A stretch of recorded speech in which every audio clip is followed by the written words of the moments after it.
Welcome back to the Banganator podcast, brought to you by your host, Esley Banga, Season 3, Episode 12. And since the Cowboys been asked this season, we gonna talk primarily college football. Texas Longhorns, you know who I'm repping, and SMU Mustangs. Since I work there, I'm gonna talk about them too. So let's get it. On Championship Saturday, Georgia beat Texas 22-19. On offense, Quinn Ewers put up 358 yards, a touchdown, and 2 interceptions. And it was really those interceptions that got the Texas Longhorns. And I said, even though we beat Texas A&M, if we keep making these mistakes, these offensive mistakes, especially these turnovers against Georgia and in the playoffs, yeah, it's going to cost us. And it did cost us this game. Contravian Wiesner rushed for 51 rushing yards. So that wasn't good because we usually be rushing for at least 100 yards. Matthew Golden had 162 receiving yards, and DeAndre Moore Jr. had 114 receiving yards. So it was a quarterback to receivers type of day, but we couldn't get it done because of them turnovers, even though it went into overtime. On defense, Anthony Hill Jr. recovered a fumble, and Jahdae Barron got an interception. The defense had 3 sacks, including senior Michael Taft. And Michael Taft, he been on one. He been hooping this season, but all of that just wasn't enough to overcome Georgia. And even though Carson Beck got injured and their backup quarterback came in, sure, he was looking better than Carson Beck. Sure, y'all might want to stick with him for the playoffs. So my main takeaways from that game is the defense played as well as they could, and Quinn Ewers just turns the ball over too much. Also, Burt Auburn, he's not clutch. He was more clutch last year, but this year he has been missing a few more kicks, and that's something that can also cost us in the playoffs because he missed 2 kicks against Georgia. So we can't have that against Clemson, who is good. Because we saw how good Clemson's defense was against SMU in the ACC championship. And that's a good segue because I'm about to talk about that too. The ACC championship game between Clemson and SMU. Obviously, I worked for SMU, so I was rooting hard for SMU. I was watching the game with my coworkers, and it was an entertaining game, but SMU started off slow. We fell behind by 2 scores, and it wasn't looking good. I was shocked because we had looked great against the other ACC teams during the season. So I was like, damn, well, how come we looking so horrible in the first half against Clemson? But we managed to battle back. Kevin Jennings had 304 yards, 3 touchdowns, and led the Mustangs back to tie the game late. Running back Rashard Smith contributed with 113 rushing yards. And the defense had 3 sacks. But it wasn't enough as Clemson kicked the last-second field goal to win the game.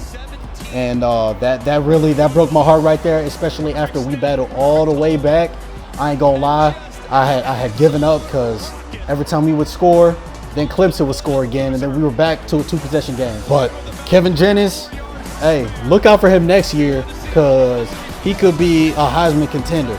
So my main takeaways from that game was SMU can't start that slow again, especially going up against Penn State, who they faced in the first round of the playoffs. And like I reiterated, Clemson's defense is good, which could be a problem for Texas in the first round of the playoffs, especially if Quinn Ewers keeps turning the ball over like he does. So with that being said, the first round of the playoffs this weekend. Let's get it. I've been hyped for this since that time of year again, but now with the 12-team playoff. And obviously, it's been 2 weeks now. Obviously, the college football playoff has been revealed. Who's playing who's at home, who has a bye, and who's playing in the first round.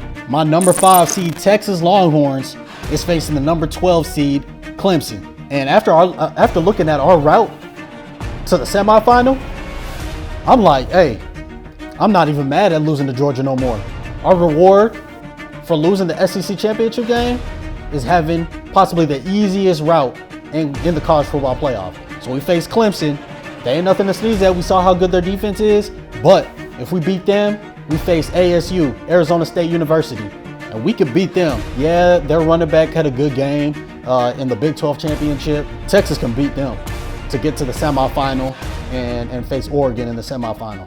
But like I have been saying for the past 3 to 4 weeks now, Quinn Ewers has to cut down on them turnovers. Otherwise, it might be another close game against Clemson, and we might actually be sent home. So Quinn, you got to cut it down. We don't want to have to, put in Arch full time. This is your show. This is your last season. It's supposed to be your last season. So do what you need to do to get this dub. And don't, just because it's Clemson, the 12th seed, don't take them lightly. Let's take care of business. So obviously I got Texas winning. Texas is favored in the game. So yeah, we gonna do that. Move on to Arizona State. And then my number 11 seed SMU going up against number 6 seed Penn State. Obviously, I was elated that we got in over Alabama. Alabama was the first team out of the college football playoffs. And I was thinking after we lost the ACC championship game, shoot, we had the destiny in our own hands and we lost that game. So it would have been upsetting, but I was expecting to, do what the committee usually did in the past and put Alabama in, a 3-loss Alabama instead of a 2-loss SMU. The committee realized that Alabama didn't deserve to get in, especially after losing to Vanderbilt and getting blown out by OU. I remember when that game was going on, I was a big OU fan that day. Obviously, I hate OU, but, OU sucks. But I was an OU fan that day, rooting against Alabama. So Alabama did it to themselves. They did it to themselves. Now, when it comes to SMU versus Penn State, like I said, SMU, they cannot start that slow again. Because if they start slow, we going home. Also, thank goodness that game is during the day, 12 noon Eastern time, 11 Central time. We all know how Penn State can get, how loud it can get when they're playing Mo Bamba.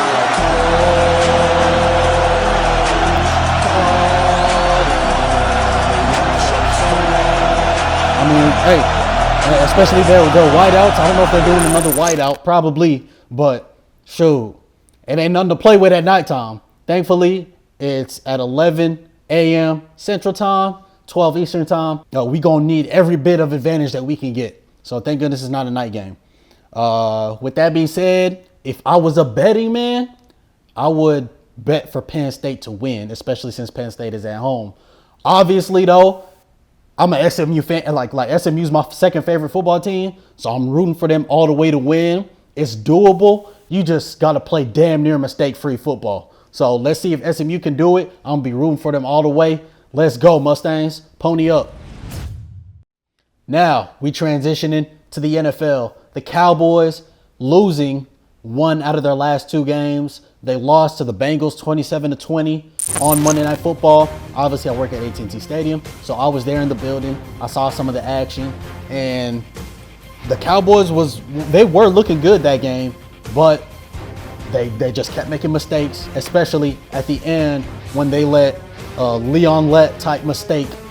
For those of y'all who are too young and don't know who Leon Lett is and what he did on Thanksgiving against the Miami Dolphins, look it up. Big mistake at the end of that game on the punt return. One of our guys touched it. Live ball. Bengals get the ball back. They score. Game over. In typical Cowboys fashion this season. Unfortunately, DeMarvion Overshown suffered a torn ACL, PCL, and MCL, and his season is over, which freaking sucks because as a Texas Longhorns fan, obviously he's a Texas alum, and he tore his ACL last year in training camp, so he was looking great this season.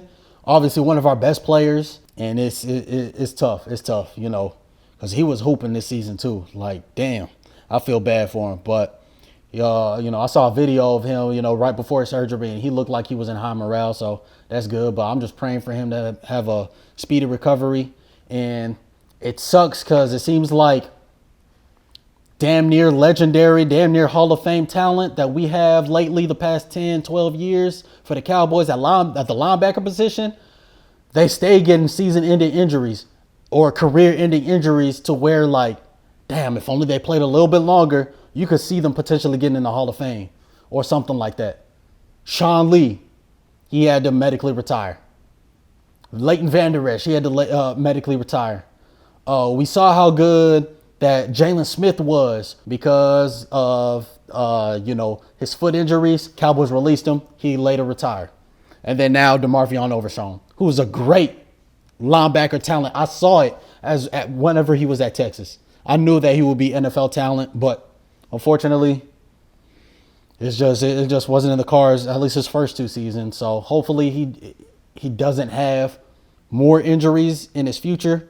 But, I mean, it ain't looking bright right now. So I'm just praying for that man. And then, obviously, the Cowboys beat the Panthers 31-14 this past Sunday. But I wasn't happy about that either. It's like, damn, Cowboys, you can't win when I want you to win. So you lose when I want you to win. And you win when I want you to lose. Because now at this point, we not drafting top 5, most likely. And which limits, because I wanted to draft Ashton Jeanty. I was like, hey, if we could draft top 3 position, and Ashton Jeanty has already said how he wants to come to Dallas, but that ain't happening. He gonna be off the board by the time we draft because we winning too many games. Obviously, I understand the competitive spirit. You don't want to like hardcore tank, but we gonna miss the playoffs, and then miss out on elite draft talent because picks 7 through 13, 14, which is most likely where we're going to be picking, somewhere around there. I don't know who we gonna get there. It's whatever at this point. I'm tired of the Cowboys. Like now for me, it's all about fantasy football, which I'm in the semifinals, by the way, for fantasy football. So hopefully I get to that championship. I already won a ring 2 years ago. Hopefully I can make it happen again. But for right now, all I'm looking forward to when it comes to the NFL is fantasy football and probably watching Hard Knocks. That's probably it right now.